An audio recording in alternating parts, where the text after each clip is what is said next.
today, yo. Train without pain, yo. As long as I'm observing my capacity. Our Coalesce Fitness Solutions podcast. So today I wanted to talk about our progression of programming at Coalesce and how I saw things and the transitions we've made as a philosophical, from a philosophical standpoint. And in order to kind of get context for this, I guess I got to talk about my own personal fitness journey and how that started. And that started with weight loss, right? I was overweight. I was up about 247 pounds and none of it was muscle. And I wanted to lose weight. So I was probably 27 or 28 years old. I'm 41 now. So about 14 or 15 years ago, I started to go running, and I would just try to run as far as I could, as often as I could. I would go to the gym. I would, do some dumbbell curls and a couple of machines and then jog home. And initially my first goal was to run a marathon, and I didn't do any research on, and also mid-2000s, like, internet information wasn't what it is now. So, 10 or 15 years later, you've got open source information on the internet that can kind of cover just about anything when it comes to training plans. But I also didn't do much research on it at that point either. So what I would do is I would go on 7-mile runs every day. I would go out for 10 miles. I would go for 13 miles. I never did any stretching. I never did any strength work other than upper body stuff that I was doing at the gym when I was going in to do chest day or back day or whatever day it was. It could have been biceps day. I don't know. And eventually I was doing a Tough Mudder. No, it wasn't. It was a Rugged Maniac. So it was my first obstacle course race was a Rugged Maniac. And I was well prepared for the running segment of it, but I knew that I wasn't prepared for the obstacle portion of it. And a friend had just told me about CrossFit. And I was curious about it because I had seen somebody's abs and they're like, oh, I've been doing CrossFit. And I was like, okay, I want abs. Maybe I should do CrossFit. And so a friend of mine had told me about it, and he'd opened a CrossFit out in Amityville. So I went to his gym in Amityville, and that was Lenny Pace at CrossFit Pace Performance in Amityville. He's in Farmingdale now on Route 109. So if you live anywhere near there or work near there, Lenny's the guy to go to if you are looking for CrossFit. So once I started CrossFit, if you're familiar with CrossFit, you know that CrossFit is high intensity functional fitness, constantly varied functional fitness. And what that means is it's mixed modal exercise for time, or like for reps. There's a competitive component to it that you are trying to exceed your previous bests regularly, whether that be speed or load or reps in a workout. And CrossFit was awesome. This was probably 2013 when I first got introduced to CrossFit. And CrossFit has the CrossFit Open. And so the CrossFit Open is the first stage of competition going into the CrossFit Games. And everyone participate in that. And it's a lot of fun. But what that did was it kind of made me aware that, there's a competitive nature to this and I could compete in it. And I was never really great at it, but I liked being better, and I liked pursuing being better at CrossFit. And so took a lot of CrossFit courses, CrossFit Kettlebell, CrossFit Olympic Weightlifting, CrossFit Competitors course. And when I took the Competitors course, it made me start thinking about programming for competition. And so I started doing some programming for myself, and then I started doing some other people's programming. And when I started doing the competition programming, the volume of programming is very high. And because of scheduling and that kind of stuff, I didn't spend enough time on mobility or recovery work, nor was it really even on my radar with the programs that I was following.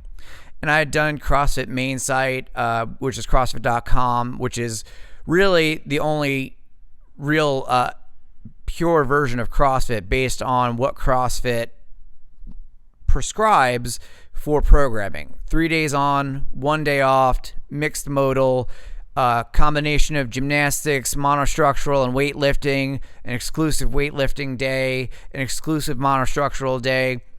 And so when we talk about CrossFit and CrossFit methodology, that's what's recommended from the CrossFit Level 1, that's what's recommended from the CrossFit Level 2, and that those are consistent. There should include a warm-up, there should include a cool-down, whatever, but the main bulk of the workout is the 21-15-9. It's the 5 sets of 5 back squats, and that's your workout for the day. Now, what myself and many CrossFit owners, affiliate owners did was we started to incorporate strength work every day. And that was not a component that CrossFit was recommending. I'm not aware if they've actually even changed that, but to my knowledge, they haven't changed it. Where you're doing a warm-up, you're doing back squats, you're doing a Metcon or conditioning. And following CrossFit closely for 8 or 9 years, I started finding myself burned out from the high-intensity stuff all the time.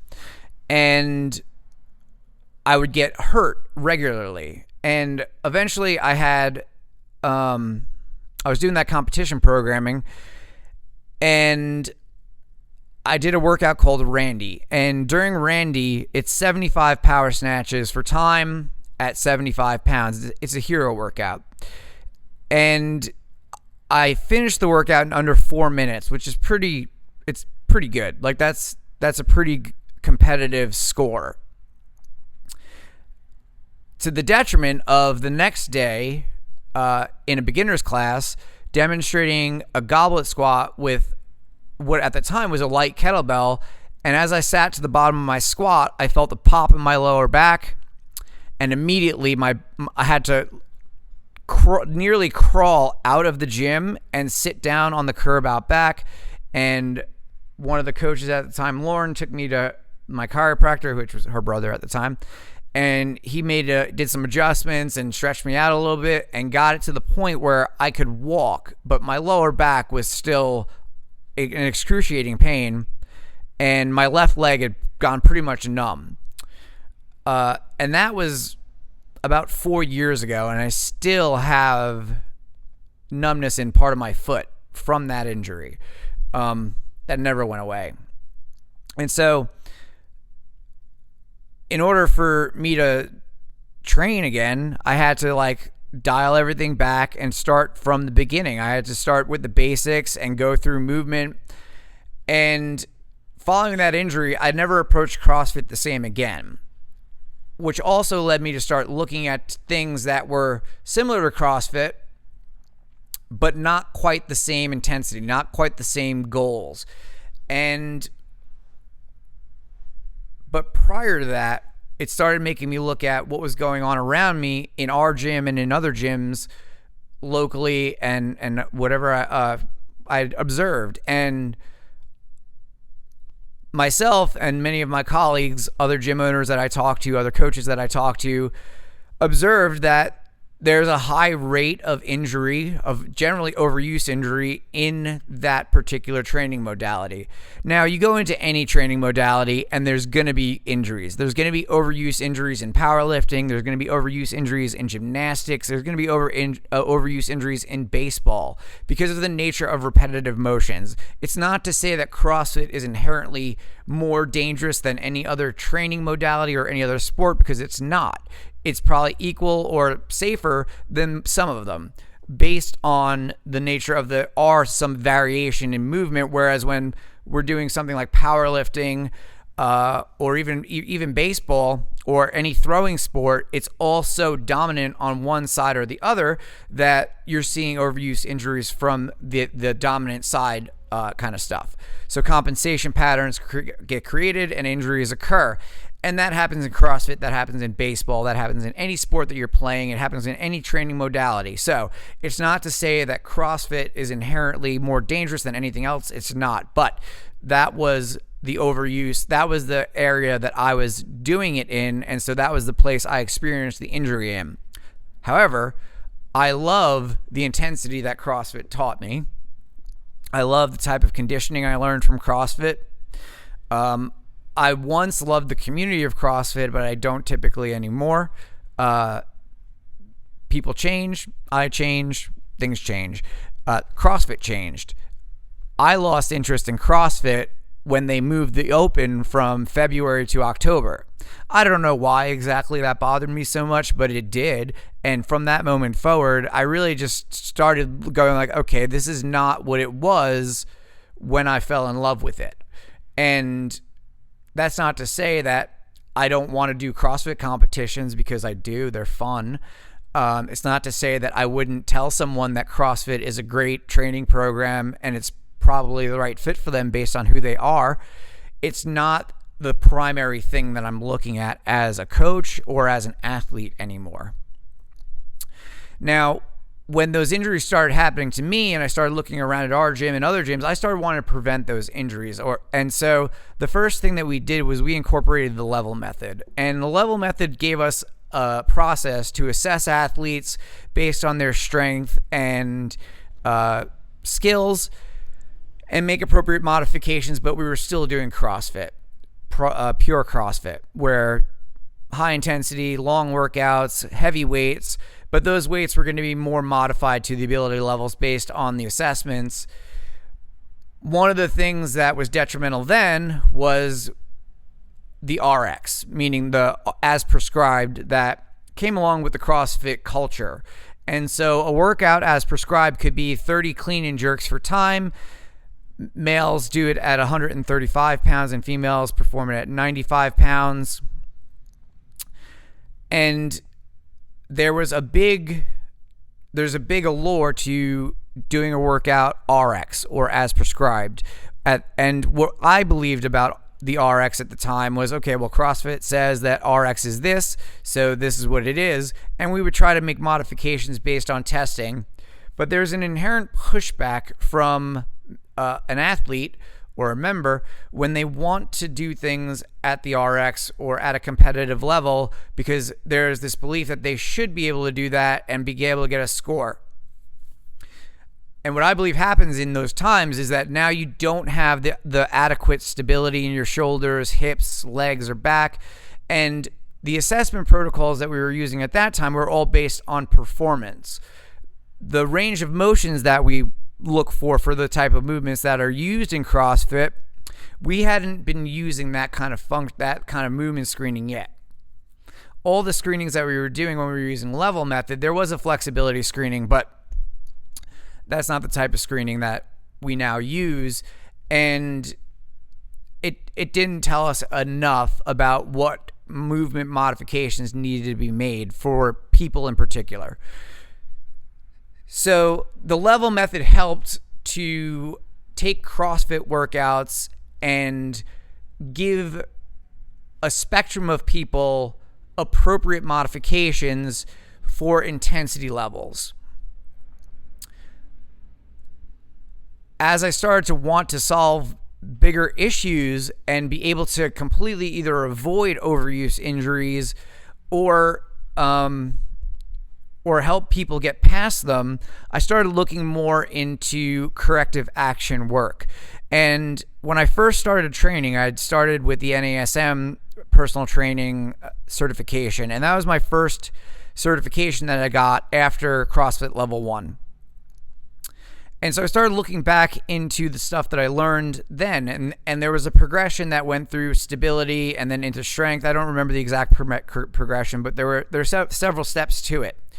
And so we started looking into what type of exercises stabilize the joint, what type of exercises strengthen the muscle, and are we balancing those things enough? And in the general protocol or general class frame of a CrossFit workout and what people are coming to expect from a CrossFit class, those things aren't really included typically. And if they are, they're included sporadically and with variety, because that's the CrossFit methodology, is that constantly varied high intensity functional fitness. So things like bicep curls and banded pull aparts might be used in a warm-up, but they're not part of the program on a long-term basis, where you're seeing 6 or 8 or 12 weeks of progression with a movement or regular exposure to a movement, because the methodology is about variation. It is about a snatch, a 1 rep max snatch on a Monday, and then you don't see a snatch again maybe for 2.5 weeks, and it's a different variation. And so when you're training for that and you're doing competitive programming, you're seeing snatches regularly, you're seeing clean and jerks regularly. But in the general CrossFit program, in a general gym or box, it's constantly varied. And that's regardless of if it's claiming to be CrossFit as CrossFit is prescribed, and not some, reimagination of CrossFit exclusively. So when quarantine happened, or shortly before it, I was looking into Active Life. And when I started looking into Active Life, we were still a Level Method gym. We were still a CrossFit gym. We were still doing CrossFit methodology. But we learned some useful things that taught us about modifications and movement ranges that became the basis for what I do with personal training clients, with individual programming design, and when we start to make modifications for people in class based on injury or injury prevention. So when we started using Active Life, it gave us the tools to assess ourselves and our members so that we could see what ranges of motion were adequate for the type of movements that we're doing. So let's say, for instance, we're doing an overhead movement. You're doing an overhead press, or you're doing a barbell, or you're hanging from a bar. What range of motion is necessary in the shoulders to be able to hang from a bar without putting the shoulder into a position that is not available, therefore having to force compensation somewhere? So when we do a shoulder flexion test, it tells us, can you get the arm fully overhead? And when we do a shoulder abduction test, it tells us, can you bring the hands or the biceps to the ears and come through a full range of motion of abduction and adduction, which is this frontal plane motion to your sides. So if there's shortness in those ranges of motion, hanging from the bar might not be recommended for a person because they're forcing a position with range of motion that's not quite available, which means that range of motion has to come from somewhere. So if it's not in the shoulders, it then has to come from the back or downstream, depending on the movement. So now when we make modifications, we're going to base that on not just how strong are you and are you able to pull yourself up over the bar, but are you able to get into a proper hanging position? Is position 1 even correct, where you're not even fully under load yet? So now if you start to do something like an extended position, like going into a kipping pull-up, now you don't even have, like, if you already don't have that range of motion to hang from a dead hang, now you start to go into extended or more shoulder flexion, and you're already starting in a bad position. And now we're forcing this range of motion to get the shoulder fully into flexion. And now we start to see shoulder injuries. We start to see back injuries. And that goes for the same for all the joints, the ankle, the knee, the hip, and the shoulders, and the thoracic spine, the mid back. We could include all of that. So whenever we're looking at, is there overhead position missing? Is it coming from the shoulder? Is it coming from the back? Whatever the case may be. And how do we correct that and modify appropriately so that we're not avoiding the range of motion? And a couple of things come into question there. It's one, how much of the range of motion is missing?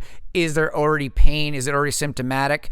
If it is, then what can we do to reduce symptoms and alleviate that pain so that we're not avoiding the range of motion? Because use it or lose it remains. If we avoid a range of motion entirely, we lose more and more of it. So in order for us to continue to grow, we need to address those ranges of motion, even if there is some pain, depending on the level of pain, right? So if it's something that it's uncomfortable and it hurts to press overhead, but it doesn't at some point, then we have to look at, okay, is it the load that does it? Meaning, if you can hold your arm up over your head, but there's no pain, then the weight of your arm is able to move that way. As you add weight, does it start to hurt then? So we can address that by loading that joint incrementally, loading that range of motion incrementally. If 0 pounds through a range of motion is pain-free, is it still pain-free at 2.5 pounds or 10 pounds or 100 pounds? If so, we can incrementally and progressively load that range of motion as long as it's pain-free or within a certain level of pain that's an appropriate response. When we start to get into, let's say there's a pain scale of 0 out of 10, anything over a 3 out of 10, we're probably aggravating things more than we're helping them. If that pain is reduced as you go, meaning we're starting out at like a 3 on the first rep and it goes down to a 0 by the last rep and there's no pain following the set, well, then we're starting to make progress on something. And over time, we're able to load more and more into the joint to the point where now we're not modifying workouts because of pain or because of a lack of range of motion in that particular joint. So now, as we've come through CrossFit, I've spent time doing Marcus Philly's functional bodybuilding, looking into functional patterns, working with Active Life and going through their pro path and their methodology of assessment and looking into the more specifics of the individual. Now we're using that as our main source of progression. What's appropriate for the individual? So when I work with people in personal training, it gives us the opportunity to look at that stuff specifically and test out where are these ranges of motion, how much range of motion is available, what is the body doing side to side with strength as far as each joint and as far as each limb, and then programming based on the individual and what ranges of motion and what weaknesses are existing. If your squat is substantially stronger than your deadlift, there's an imbalance there. There should be about 20% more in your deadlift. So when we start to see imbalances like that, we want to start to diminish or reduce the amount of squat pattern days and increase the amount of deadlift pattern days or hinging pattern, not necessarily a deadlift, but spend more time in the hinge than in the squat to increase the strength of the posterior chain, because some kind of imbalance is happening where the front of your body is now working harder or is getting stronger than the back of your body, which now causes a compensation, which causes dysfunction, which causes pain and injury. So when we balance these things, we're able to either reduce or avoid pain to begin with. If you're in pain, then taking a look at those ranges of motion and that balance from side to side and programming specifically to change that, now we start to see progress in range of motion, we start to see progress in pain symptoms, and we stop needing to modify workouts and start getting into, can you go running? Can you go hiking? Can you do yard work without getting out, without being laid up in your bed for a week because you're in so much pain because you raked your yard for an hour after not doing it for the entire winter? So I'm going to do some more work on this stuff and put out some more episodes on methodology and progression. Any questions on this stuff, feel free to comment, feel free to text message or call, email me. Thanks for listening, and we'll talk to you soon.